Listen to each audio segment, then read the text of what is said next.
Welcome to Throttle Report. Today we'll be testing a 2019 Audi A4.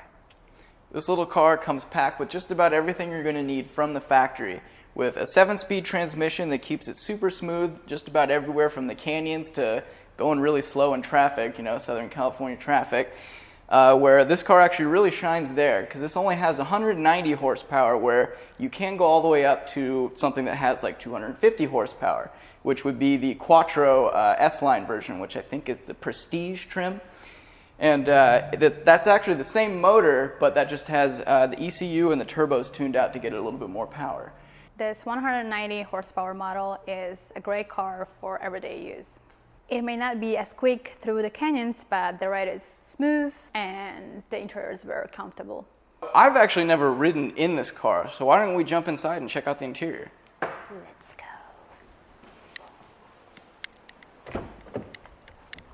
For the most part, Audi hasn't changed too much. I know we have, what's your car? It's like an 06? Yeah. The 06 up to here, I mean, the interior hasn't changed too much. I think it's very clean, it's elegant. I think it's classy. Nice. Yeah, it's classy, and there's not too much going on, whereas with like BMW and Mercedes, sometimes they have so many buttons. Or Porsche. Porsche doesn't have too many buttons. It has a lot The of... battle has started. Yeah. Uh-oh. It has a lot, like here, in the middle. Well, what about all this? There's 8 buttons right there. No, I know. And there's 2. There's 8, 9, 10, 11, 12, 13, 14, No, but in 15, Porsche you have 16, all 17, like 18, 19. all these buttons, and I think it looks really cheap actually, because when you don't like buy extra things, they are just empty. Yeah, I mean, I guess if Like, oh, I'm poor. I have a Porsche, but I'm poor. I'd say the only thing I don't really like is that in the Audi, they went with this headliner, which to me is a little bit cheap. I don't know if in the higher end versions, if you do get like, I'm sure the S-Line stuff, you probably can get like a suede headliner. But to me, like this is the same headliner you're gonna get in the Volkswagen equivalent of it. So I look up and the first thing I see is identical to Volkswagen. I don't necessarily like that. I mean, it's not a bad thing. It's still nice, but that'd be the one point in the interior that I would say I would like changed from the factory. Yeah, it kind of feel like Volkswagen driving it too. Well, yeah, I mean, obviously it is the same car. It's the same drivetrain and engine and everything. Same chassis as the Jetta. But then it's dressed up a little bit. And I think for the little bit more that you have to pay for this car over the Volkswagen, it is worth it, though. Oh, yeah. I mean, exterior-wise, it looks much better. And then on the interior, it's dressed up a little bit better. I gotta say, I'm not that big of a fan of the whole new, like, shift system. Like, I mean, do you like that? I don't think it goes smooth. Like, I think I mean, a couple of times I have trouble, like, you know, to switch it to park. Trying to figure out, like it took me a good 3 or 4 times to really even figure out how to put it into park or how to take it out of park and put it into gear. I think I still didn't figure it out, honestly.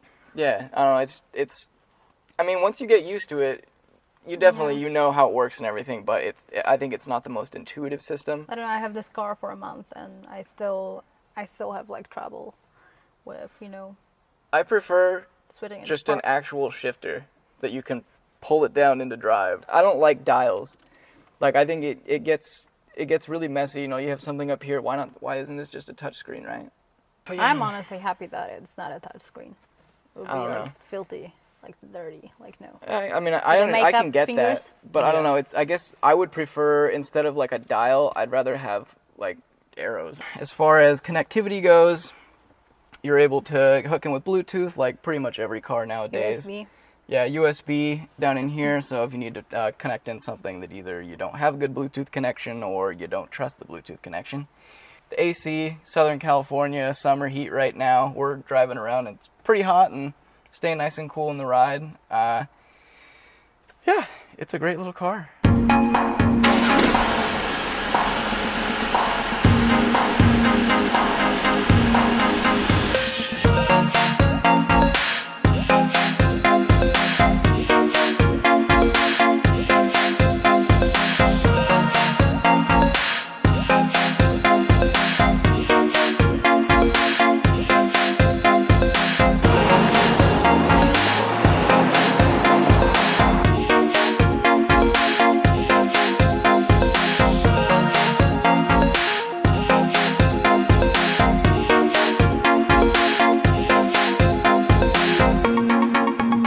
honestly, already though, just it's nice. I like the way it rides and everything.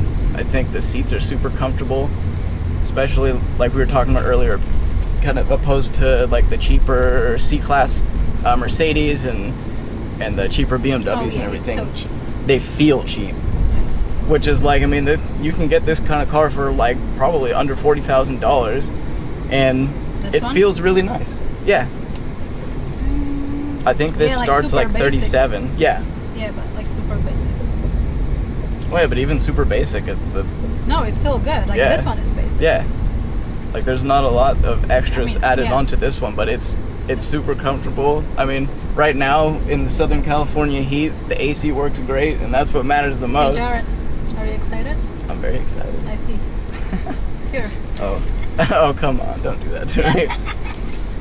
No, I'm not going to post. Yeah, this little thing's peppy. Feels good through the corners. No, I love driving this car, honestly. Yeah. I mean, you cannot compare it to my BMW 1 Series. Well, yeah. And it's smaller, like, so it's also like different.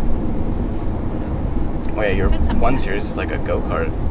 What motor did your 1 Series have in it? Like, was it an M or was it just... No, it was... Like the 2.8 or something?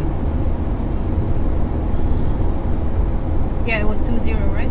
Oh, okay, the 2-liter then. Yeah, 2-liter. Audi, I think for a long time, had always kind of, to me, felt like just a zoosed up Volkswagen. But the last, I'd say, like, pretty much kind of the decline of BMW has been Audi coming up out of, I don't know, you could say out of the ashes or something. But yeah. they've done a really good job, I think, at kind of bringing their brand up to a more premium feel and everything, like going from, I don't know, the older Audis, they had leather, but the leather wasn't very nice. You know, it was pretty tough and everything. Like, this is the base A4, and the leather's very comfortable. The seats are really nice. I mean, we're driving along. It's smooth. It's quiet. It's a great ride. Yeah, I mean, when it comes to seats, I mean, I can compare it only to the BMW that I used to have to the 1 Series. Yeah. I think the seats in BMW were like way better than in Audis. Honestly, they were more comfortable.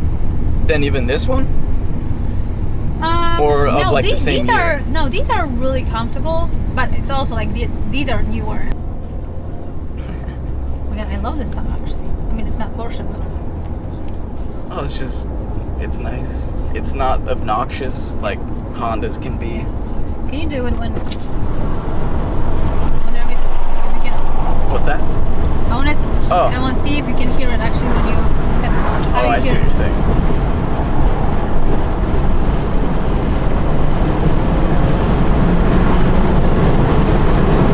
Not really, it's pretty quiet. You cannot hear anything because of the wind. Yeah.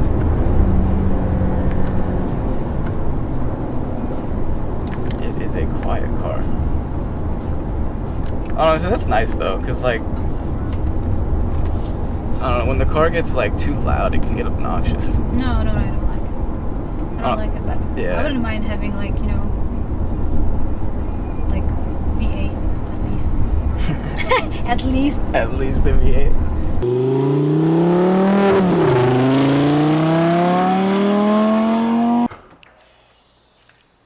All right, so in the back, now we have what everyone really cares about, pretty much for an everyday car, is trunk space. And then obviously, as you can see, we'll do the... it's a lot of there's a lot of space in this. I mean, you could fit at least a couple of me's in. Let's see here. Jared test. Yeah. Okay. All the way in the back. Forget about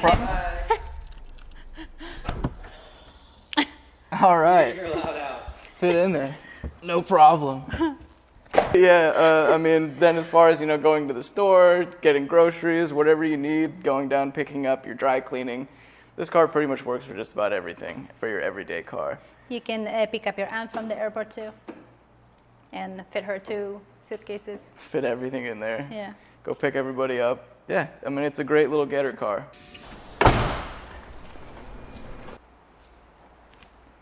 So this is a 2-liter turbocharged 4-cylinder that you can find in basically every A4, right? Yeah, it's the same motor that you'll find all the way to the Prestige S-Line Quattro A4, which will be the 250 horsepower variant. And like we were saying earlier, The only difference between this 4-cylinder and the one that has 250 horsepower is the tuning that they do, and I would imagine it also has a bigger turbo. Well, thanks for checking out this 2019 Audi A4 with us today. Don't forget to like and subscribe, and see you next time on Throttle Report.